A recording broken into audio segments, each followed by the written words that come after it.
The clerk informs me, being his official spokesperson, that he has talked to the member who brought in this amendment and has explained to them that there are other complications with this legislation that could not be simply changed by passage of this amendment, issues dealing with constitutionality and quorum calls.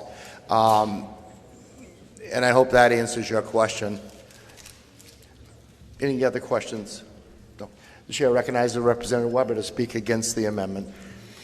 Thank you, Mr. Speaker. These are extraordinary times. But we know, first of all, that our Constitution requires us to be present.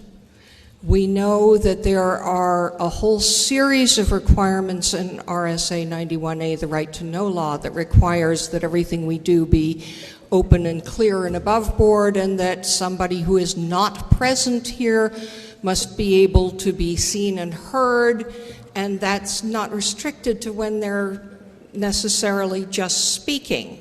So if there have been steps taken to plan carefully for this issue with the input of both sides of the aisle, with the input from other people in this body not interested in our rules, and input from various organizations that have studied this issue.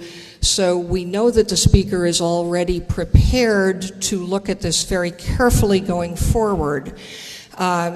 If I also have been informed by the clerk that, first of all, implementing it here would provide all kinds of technical problems on the first hand, and that secondly, he has checked with clerks in other bodies and no one has to date implemented this kind of a rule change, would I now vote no on this motion so that a far more considered and inclusive and deliberative process may be applied to the problem? Thank you.